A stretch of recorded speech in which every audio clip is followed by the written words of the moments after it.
good afternoon. And by good afternoon, I really mean good evening, because it is currently 8:53. No, 7:53. 7:53 p.m. Good, I was glad, because I was like, there's no way we're going to have time to watch a movie. It's already 8:53 and we're just starting a podcast. So, we're chilling. We're always chilling.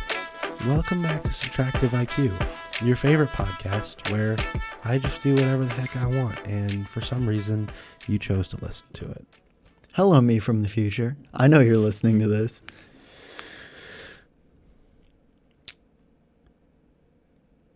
So what's the theme of today's episode? We didn't talk about that. What are we doing today?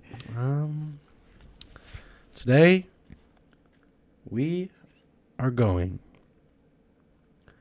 to rob a bank. All right. So first off, why a bank? Because the bank is like the worst place to rob. This is a PSA. If you're thinking about robbing a bank, don't. Banks are literally made to be robbed. However, you will not get away. There have been very few bank robberies that have gotten away since like the 80s when there was oodles of bank robberies. Oodles? It was so bad. Word? Yes. No way. I'll look it up right now. Just yap a little bit. Oodles. Yap a little bit to... All right. Now, the reason I bring that up is because I was recently told, like, fun fact, it's not illegal to plan a bank robbery. It's just illegal to do it. So, I don't know. Do you consider that a cognito hazard? Cognito hazards would be a cool topic for the episode. I don't know what those are. It's information that basically puts you in danger just because you know it. Oh, okay. Okay. Definitions from Oxford Languages. Plural noun. Official. Oodles. A very great number or amount of something. Put reverb on that in post. Quote, if only I had oodles of cash. How topical from Oxford Languages right there. If only I had oodles of cash. So yes, there were oodles of bank robberies in the 80s. Oh my God. Especially in like the California area. Who's the most famous bank robber? I don't even know. The most famous bank robber? Well, that depends on what you're asking. Is it who robbed the most banks or who was like... The biggest heist of all time. The biggest heist of all time? Specifically from a bank.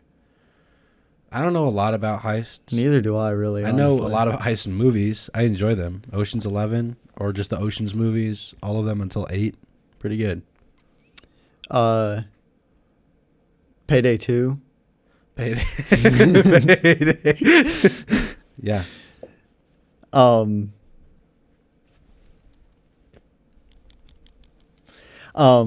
Sorry, we had someone at the at the window. Yeah. But it was something crazy. It was like there was 1 second. Dead space. What is she doing, bro? She's at her apartment. Is that all you wanted? Okay. It is often that people wish for my fiance's attention instead of mine. More for That's me, what I happens guess. when she's so beautiful. Anyway.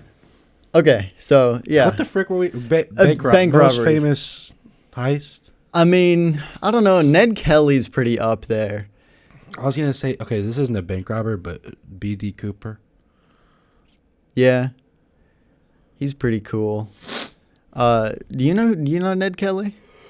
Nope. So Ned Kelly, he's pretty cool. So he literally, I don't think that he robbed specifically banks, but I know that he at least robbed a few. So Ned Kelly was an Australian outlaw. Oh boy. Who You're already setting it up. Literally, he was, okay, so he was like, so what's normally the fate of a bank robber? Death. Yes, exactly.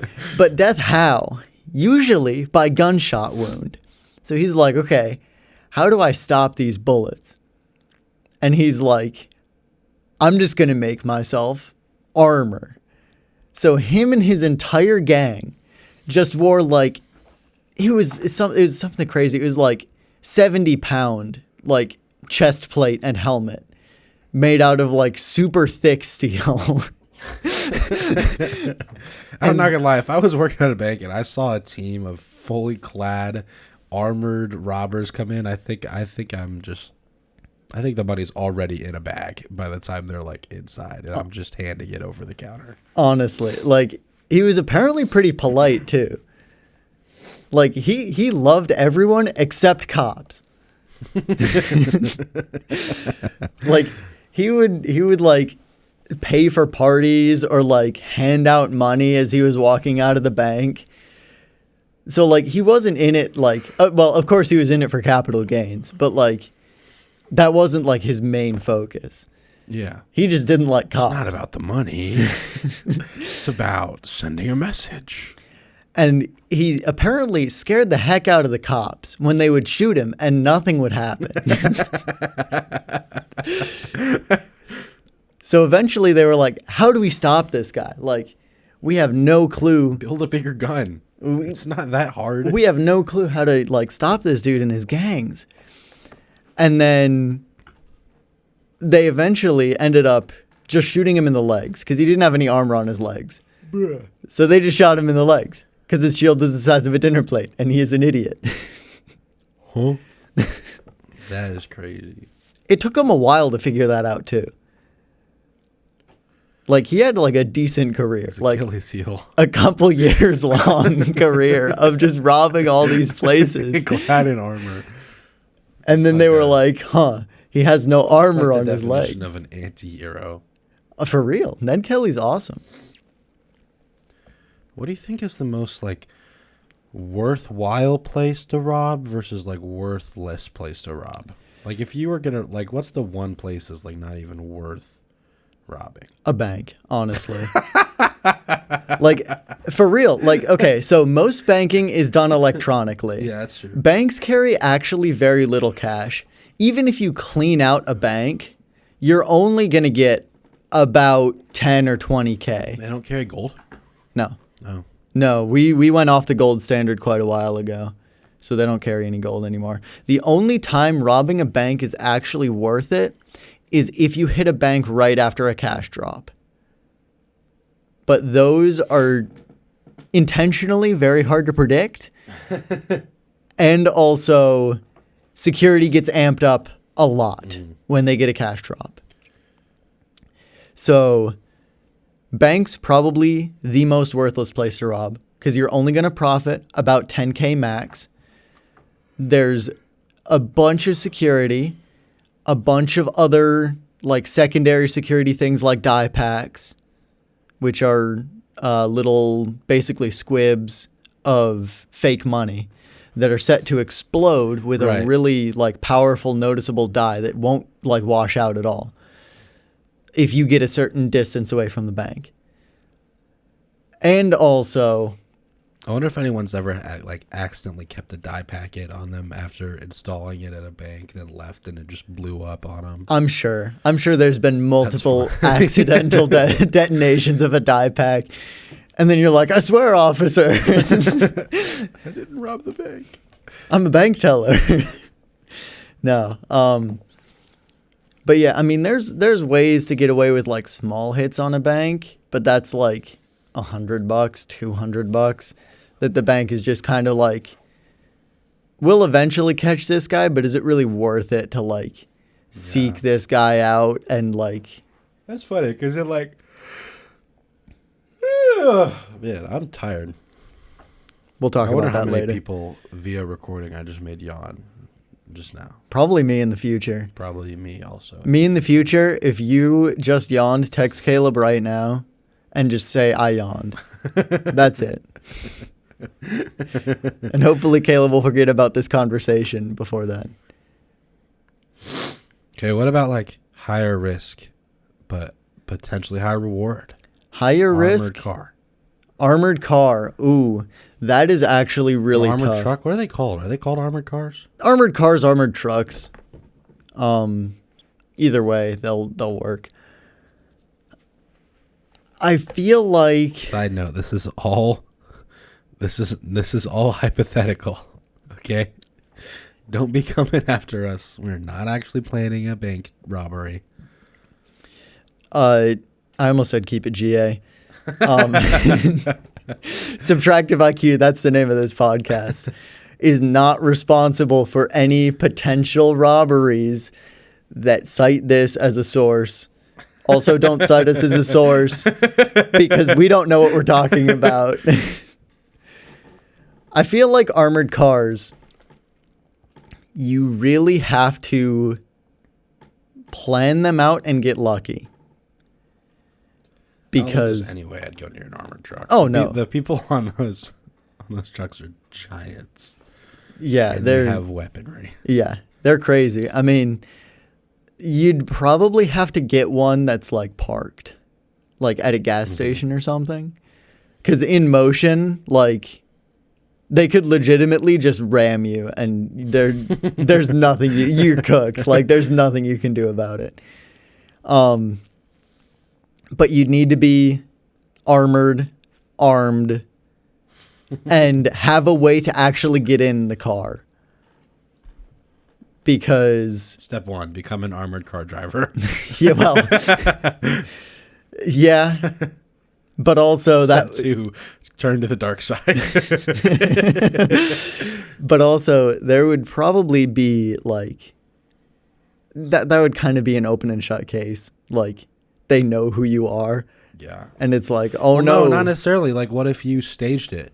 Like, what if you were an armored car driver and you staged the robbery? So, like, you hired a team to come in, kick the crap out of you, basically. Or, quote, unquote, kick the crap out of you, take all the money, then leave, and you get your share later. Well, first off, you'd still probably be investigated. You'd definitely be investigated. Well, yeah. So you'd need to, like... So you cover your tracks. You'd need to cover your tracks really, really well. And then it's like, oh, suddenly, $100,000 just fell into my bank account.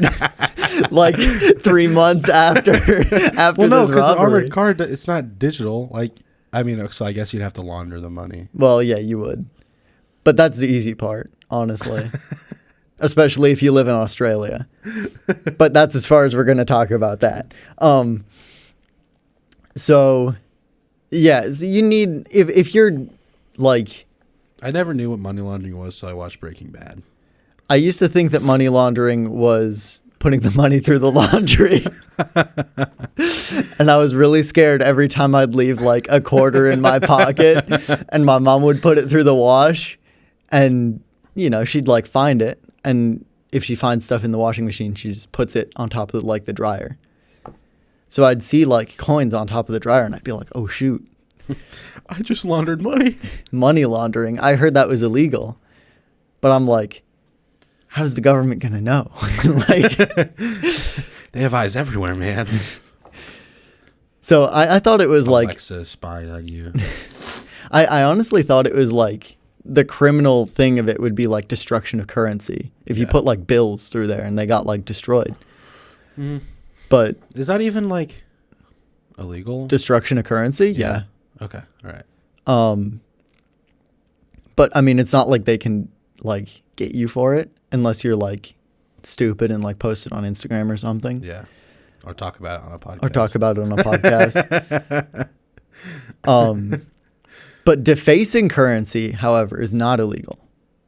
That's interesting. You can write anything you want on the bills. But when they make themselves back to the bank sets them aside and sends them and they get destroyed. At least I'm pretty sure. Allegedly. I'm not a lawyer. This is not legal advice. We disclaim any and all legal ramifications that this episode might have. Yeah, don't rob banks or armored cars. Actually, just don't rob anyone. That's our official stance. Don't rob anyone. If you want to rob someone, start an insurance business. If you rob others, you only rob yourself. Deep thoughts. Deep thoughts. That's additive IQ. I'm 14 You're and that's welcome. deep. Okay, so re-railing the discussion. Armored cars. You'd need a way to get in. So you'd need like some sort of power tool. Like a saw or something with like... What's that? Tannerite. Tannerite? Would tannerite blow a hole in an armored car? I'm not sure. I don't want to look that up. I feel like... Hey, Google, would tannerite blow a hole in an armored car? I don't know. I mean, some explosives would work. Like, C4. Definitely. C4 would work like a charm. But then you have to get your hands on C4. Which is a whole other trial in and of itself.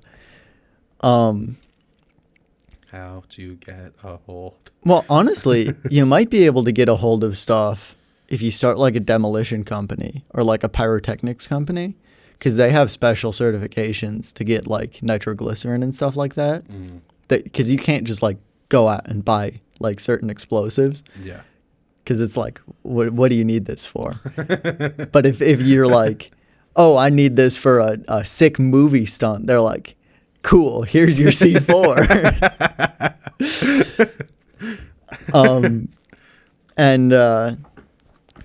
So like, yeah, explosives would work, but then you risk the, first of all, collateral damage of people. Yeah. Get out of the way. Also, the collateral damage of the contents of the armored vehicle. Oh yeah, that's true. Which, I mean... I robbed an armored car and I got $1 that wasn't burned up by the C4 explosive I used. So probably most like profitable place to rob, honestly, would be like a convenience store. Like just chain rob convenience stores. Because like they have... Especially like if you hit like... Okay. There are towns in just the middle of nowhere where like, you know, it's like it's almost like those stores are begging to get robbed. Like, do you know what I'm saying? Like, it's like they're like set up in just unstrategic, like unpractical ways. Like Specifically, how so? like I'm just thinking of like stores in the middle of nowhere where first of all the employee doesn't care enough to be there. Fair enough. That's kind of everywhere. And second of all, like, yeah, it's... I mean... It would be easy. Yeah, it kind of depends on where you're at. Don't be armed, because armed robbery will give you a much heavier sentence. Even if you have a fake weapon, that still counts for armed robbery. Oh, that's interesting. Yeah. So if you take like a squirt gun in, really, that still counts as armed robbery. I wonder if BB anyone's guns ever gone away or had an extended sentence because they had a water gun when they were sticking someone up. Probably, if they make it look like a real gun, like if you take in like an airsoft yeah, but gun, if it's like a plastic, like a purple plastic water pistol. well, then they're just gonna laugh at you. Like. So it depends on the reaction whether it was armed robbery or not. I mean, I think if you're like trying to pass it off in a believable way as a weapon, it counts as armed robbery, or you can be charged for armed robbery, which of course carries a much, much heavier sentence than just regular robbery. So don't bring in a weapon, case the place, go in, look around, buy a few things maybe. Like, you know, every day, every couple days, go in, buy like whatever, a monster or something. You walk in, you're just buying stuff in one day. You walk up, you're like, I'd like cash back, please. And they're like, we don't do cash back. You're like, no, I want all the cash back. Give me all the cash back in the register. Cash back now. Jewelry stores. Also a decent place to rob. You have to be a bit more professional for those, though. I feel like, yeah, because then you have to sell the jewelry. You have to fence it. Yeah, you have Yeah. to have a fence. You have to case the place well, know the people, know what you're doing, have a good plan, and don't tell anyone. I feel like that goes for most. I mean, that's most robberies, though. But, like, jewelry stores have a good amount of security. So you need to know what security they have, where the good stuff is, and how to get rid of it and get money for it. Yeah. So I think if you know what you're doing, being a diamond thief is probably the most profitable. But that also comes with a lot of risk. If you're just some average Joe looking for some quick cash, convenience stores, muggings, I think that's probably the easiest way. Mugging, especially, easiest way to get quick cash. But the best way to get cash is get a job. Have you seen? There's this sketch, and it's these two guys, and this guy comes like, "Dude, I got a foolproof plan to rob this bank." He's like, "First, I'm gonna get a job there, and they're just gonna be handing me the money, bill by bill. They're just gonna be handing me the money." And he's like, "And after 14 years, I'll have enough to retire." Well, my friend's girlfriend is, by that definition, robbing the bank. So, Appomattox Bank or wherever the heck she works, you better watch yourself.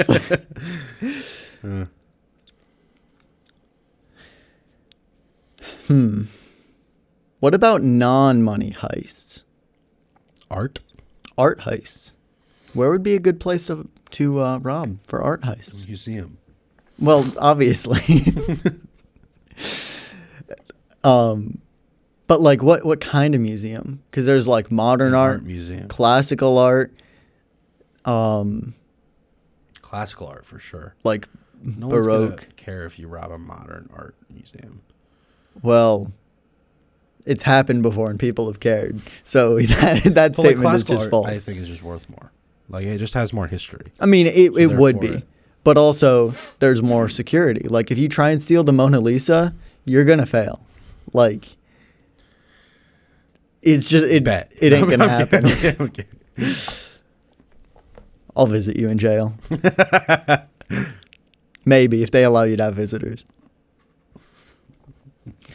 Oh, you're not going to jail. You're done. You're dead. You're going in the dungeon below the White House. There's actually Mona Lisa is actually a one-way mirror, and trapped behind it are just cages of people who tried to steal it. So every day when people come up to look at the Mona Lisa, everybody's on the other side is just screaming for help, but no one can see them. That's actually like a decent premise for like a horror story. Just like a one-shot, like little, like 2-page horror story. That would actually be really cool. I was thinking like SCP, like the Mona Lisa is like an SCP. But like if you try and rob it, it'll just like eat you.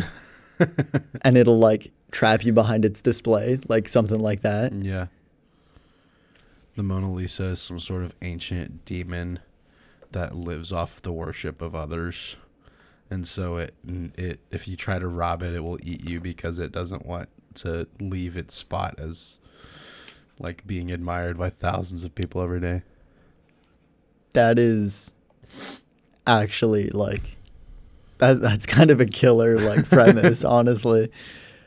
Oh, did you hear about the dude who like almost robbed the Mona Lisa? I asked, did you hear like this was recent history? It wasn't. It was in like the 1800s or something. But it was the same thing. It was an employee, or it might not have been. I kind of forget the story.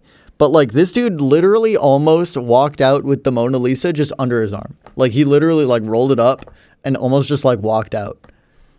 I think he might have actually walked out, and then they just caught him. Like they just found it, and they were like, "Oh, let's sweep this under the rug." That's funny. Yeah, it's kind of crazy how like such simple pictures. Like if you look at like the famous art pieces, like I get a lot of their fame is like the context behind them. Like, oh, this was like really the first dude who like started this whole wave of like art stuff. I get that, but like there's a lot of like famous classical artworks that are just like regular paintings. Like if you look at that versus like another painting by another artist of that time, it's like either one of these could be like, Yeah, the art comes with the name almost. fair It's like enough. a brand. Yeah, yeah. Like I think it's Van Gogh's like sunflowers. He has the painting of Van like Gogh is my favorite painter, just like a besides my fiance. bouquet of sunflowers, and it's like cool. Anyone could have painted those. Yeah. It's kind of weird. I mean, I guess it's kind of the same for like music, like musical artists. Like you have a bunch of people who like put out an album, and it's like it's a good album, but everyone's like, oh, this guy's a musical genius. This guy is like so good. And it's like, there is a bunch of people who are like unrecognized, who are writing like the same quality, if not better stuff. Like my favorite band, 6 Feet Deep. No. No. No. I guess fame is just all about getting lucky, which I mean is true. You just kind of have to be at the right place at the right time. Yeah. Same thing with really any type of fame. It doesn't have to be artwork, like influencer culture. Mm-hmm. You just have to like blow up on one video or two videos, and then suddenly people know your name or they know your content, and they're like, oh, it's the guy who did this. Yeah. So it's kind of weird.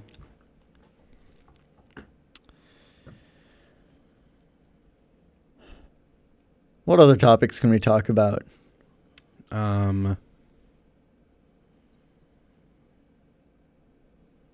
Shoot, I don't know.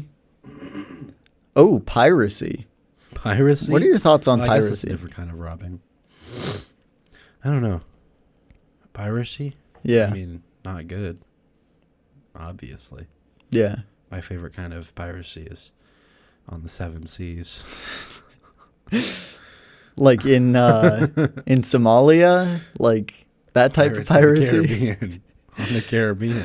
Did you hear that like Russians are like buying yachts Really? and just like arming themselves to the teeth, like grenade launchers and like military grade like rockets and stuff, and they're just sailing in yachts to bait Somali pirates to try and raid them, and then just blowing them up with like grenade launchers and stuff. That's kind of cool.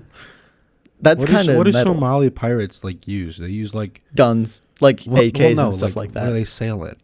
I don't know, just any kind of boat they can really get their hands on, honestly. I mean, I don't think that they have like a standard like. I'm just thinking of this yacht and this like rowboat with like one pirate rolls up and he's, there's a stick up. And he's holding up like a slingshot, and then someone with a freaking rocket launcher just blows him into like 500 pieces. I mean, no, it's kind of like it would probably be like a medium-sized like fishing boat pulls up and a bunch of people start opening Like fire. a pontoon. Yeah, like with AKs and like AR-15s and stuff like that. And then someone pops up with a grenade launcher and blows them up into 500 pieces. I imagine like the sound from Fortnite, like the dunk, Dunk, dunk, dunk. Yeah. But yeah, like piracy, like what would you consider are like the bounds of piracy? Because there's like YouTube to MP3 converter, which is like basic piracy. And then, so there's like audio piracy, like video piracy, and then like, I'd say even physical piracy. Identity piracy. Well, that's identity theft. That's a kind of a different crime. But like, because I was thinking like, I've gotten big into Warhammer, which I talked about last time I was on the show, which at this point still hasn't released yet. So Caleb needs to get on the ball with editing these things. Talk about the D&D episode. Yeah.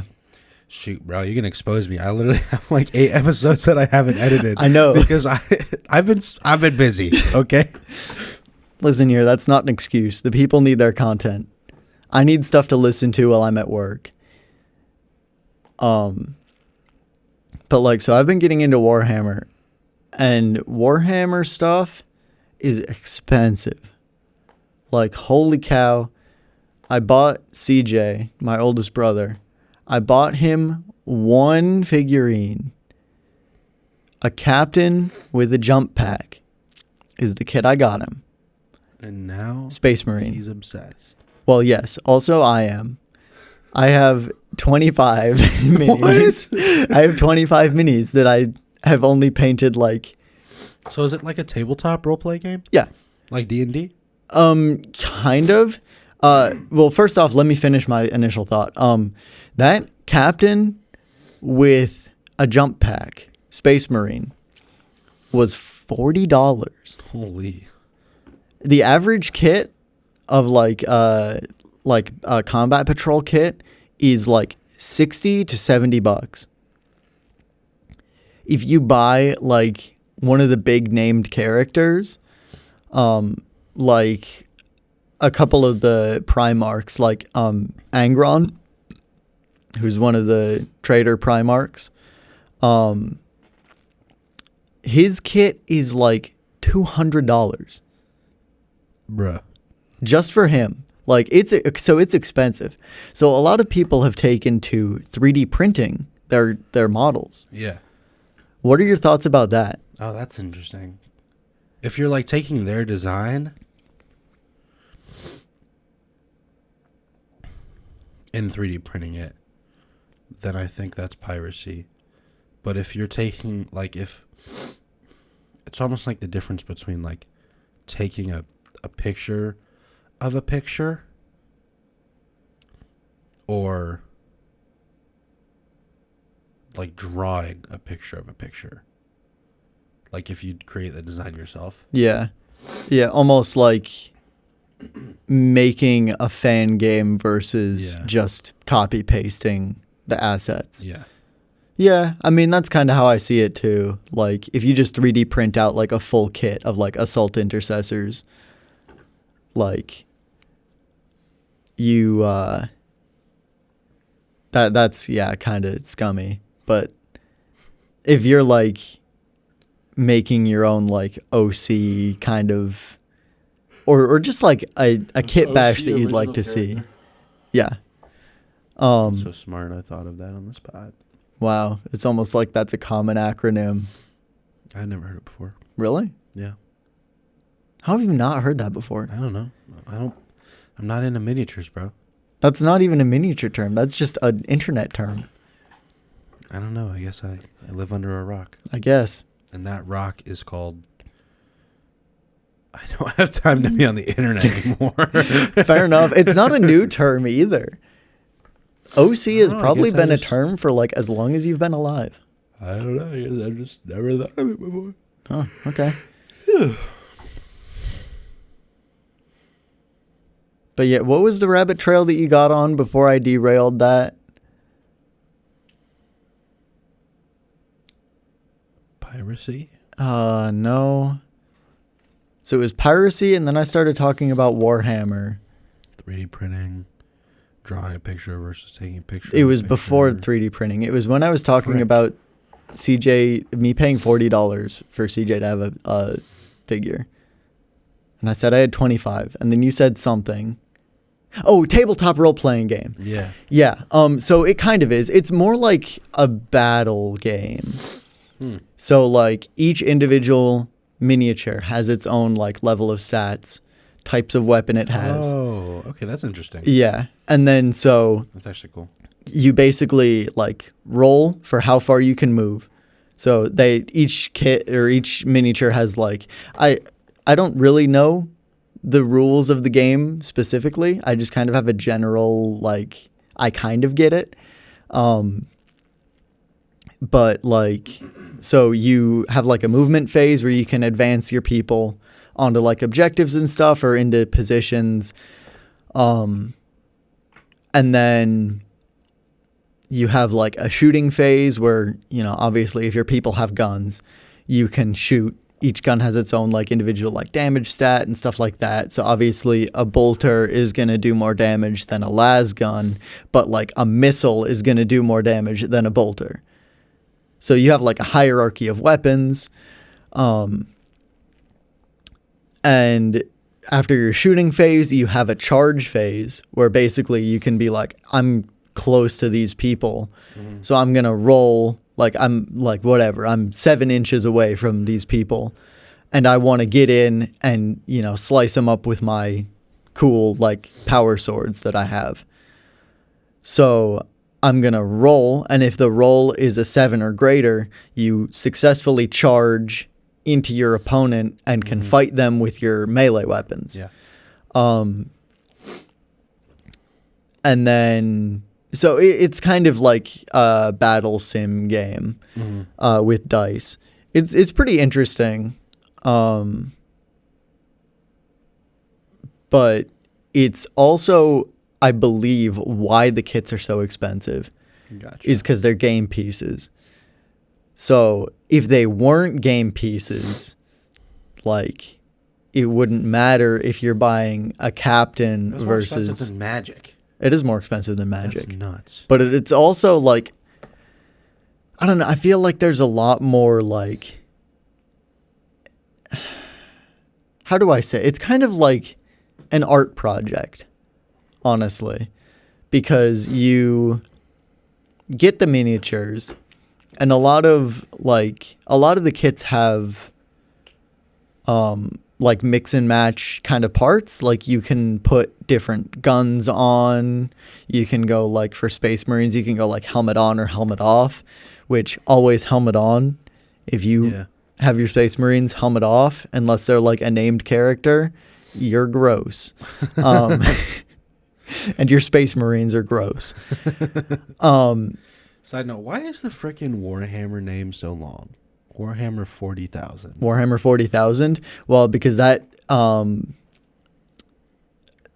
differentiates it from Warhammer Age of Sigmar, Warhammer Horus Heresy, and it's just like a time thing. So you'll hear a lot of people when they're talking about the lore talk about like 30K.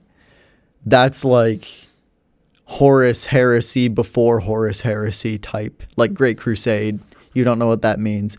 But it's before basically everything fell apart. Nodding my head like I understand, but I do not. Everything was going great, and then things started going bad, and then they continued to go bad, and then things reached their climax of badness, and then they just kind of plateaued, and it's just kind of a slow decay of like goodness. Sure. That's kind of 40K. 40K is just kind of stagnation and decay. Like it's very gloomy. It's a very depressing setting, but I like it. Nice. Yeah. But yeah, so what was I talking about? Oh yeah, it's almost like an art project. Oh yeah. Because you assemble these minis how you want. You can even do stuff called kit bashing, where essentially you take parts from another kit and put them like onto a character that they're technically not supposed to be on. So you're like, oh, I want all these dudes to have fire weapons because I think fire's cool. So I'm gonna like take all these extra like flame pistols and heavy flamers, and put them on this kit that they're technically like not a part for. Sure.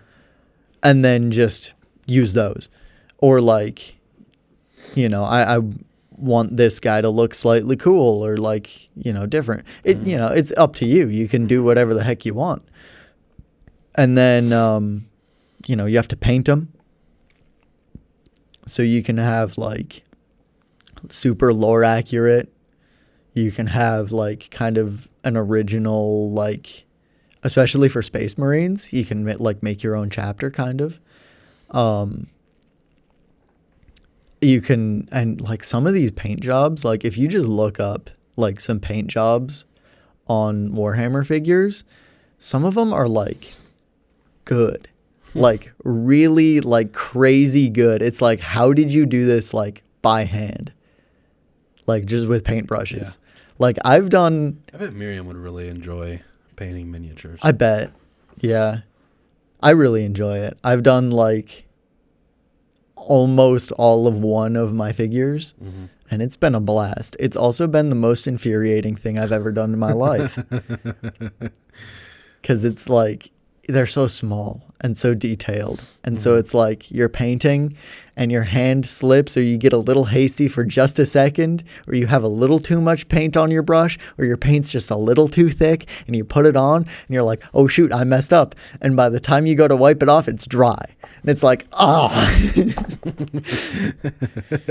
So, yeah, I mean, it's fun. I really enjoy it. It's expensive as heck, though. Yeah. So that's where piracy comes in. I am buying a 3D printer.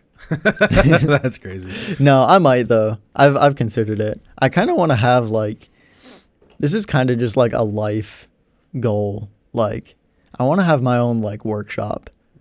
Like, I'm trying to build a studio. That's like my thing.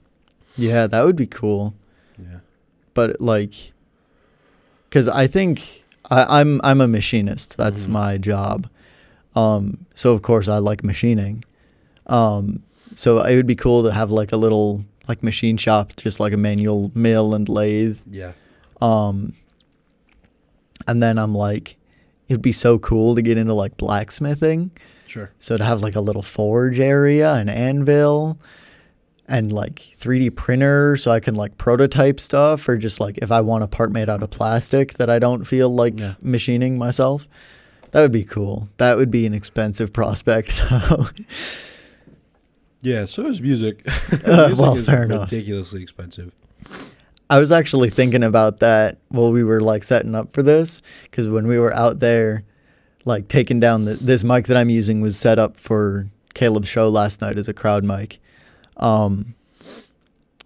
And so we had to take it down, and then so Caleb took it out of like its mount and then unscrewed the mount from the mic stand, and then we just like casually handed it off, and I'm like, this mic is so expensive, and we just like, yeah, that microphone is $1,500. oh my gosh. And we're just like casually like tossing it around, not actually tossing it around. I think we tossed it around. I pretty much just held it and walked it in here. Yeah, well, but like our handoff was like really casual. We weren't like, do you have a grip on this? Yeah. Like normally when you get something and it's $1,500, you treat that thing like it is made of the most fragile glass.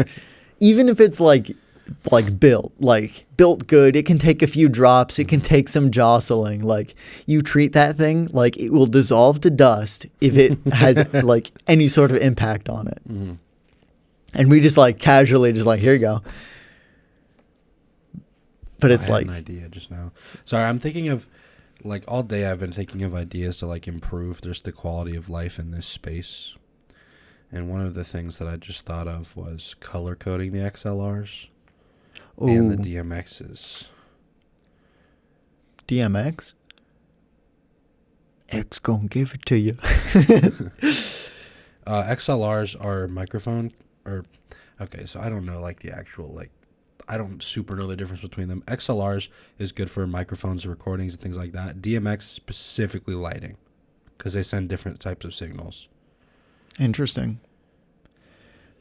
I have had my mind blown with how much like tech talk there's been Here? Yeah, here. Like, I'm not sure if I mentioned this to you, but like I was talking to Gabby last night before the show, and it's like being here during all the setup. Yeah. It sounds like, you know, in sci-fi movies when they have to like explain tech and they just kind of toss words.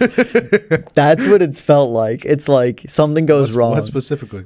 I mean, just like everything. Like I'm so out of touch with like music and Well, like it's not so much the music part as it is the tech part. well, like production and like music tech stuff. So it's like something goes wrong and they're like, oh shoot, what went wrong? Did you check the flarpadoodle channel through the, you know, through the BGU chord? And you're like, oh no, I didn't try that. And then you'd like tweak like 20 knobs and like open up 17 menus. And it's like, how do you remember all this stuff? I don't know, man. I think to some extent I do just like understand, like, and part of that's come from my own trial and error. I'm like, okay, I got to do this. I got to do this. Got to do this. It's less like they're scientific words, but once you know what they mean, it's more so logic based than it is anything else. Because once you understand what something is, it's not like, you know, did you check the XLR coming out of the direct box, and is the 1/4 inch going into the right spot, and is your computer's output set to the Scarlet? Like it's things like that are like random gibberish to people who don't know what I'm talking about, but to people who just understand what those words mean, it's just a train of thought. Yeah. So I mean, yeah, and it's probably the most simple stuff that you're talking about too. yeah, Like, like basically what I gathered from like what I've been here, like what I've learned from once I've been here, and what you just said is basically them asking, is this plugged in? And I guess, I mean, I feel like you'd kind of be in the same spot if I like took you into work and was like, all right, here's how we do setups. Like, you got to do this and this and this and this. Yeah. Because even like, there's still stuff that like flies over my head. Like the other day in chapel, while you were letting you sleep in, something wasn't working with a 1/4 inch cable, and the head of AV here, his name's Derek, really really cool, chill guy, walks up to me, and he's like, "Oh, like I figured out the problem. You want to see what it was?" And I was like, "Yeah, sure." So he's like this is a negative XLR, and like this one's a positive, and my head is like, I did not even know there was a difference between like two different. So like every time I think I like have something figured out, like it just opens a door into like the hundreds of other layers that are like happening, and I'm like, ugh. So yeah, there's a lot of stuff about music and production I barely understand, but I functionally understand. yeah, yeah. I mean, kind of the same way with me and machining. Like, there's so much stuff. Like, literally. Like it even varies between like machine to machine. Like different manufacturers will just do different stuff. And it's like there's a lot of stuff that I like kind of know, but I like don't really know. Like I'll do something at work and I'll be like, why is this still like wrong? And I'll go get like my shift supervisor and he'll just be like, oh, well, this was your issue. You had this instead of this. And like in my head, I'm like, oh, that makes sense. But like, that did not even cross my mind like for a single second. But like using my knowledge of the field and like how these things work and then him telling me that, I'm like, oh, logically that tracks. Yeah. So, yeah, I don't know. I feel like with tech, there's a lot of like logic behind it. It's just like your logic and its logic don't fully line up all the time. And you're like, because computers are simultaneously the smartest and the dumbest inventions that we have ever created. Amen. Because like it can solve like a bunch of issues like just automatically, like just with its internal logic. Like you click a slider and suddenly it does all this extra stuff. But if you tell it to do something in like normal terms that like any human with any knowledge in the field would understand, some of the times it just does not. Like it does not even know what you're trying to say. It's kind of crazy. Yeah. Well, I think we're going to wind it down. Really? Yeah. How long is it? Holy 42 minutes. Okay. Yeah. Dang. I think we're going to wind it down. Still got some other stuff that, like, if we're going to go do the movie, then we have to do it now. Yeah. Basically, so. But, yeah, good discussion. Yeah. We talked about robbing banks or why not to rob banks. Yeah. And Warhammer 40K miniatures and sound equipment. So I consider my IQ subtracted.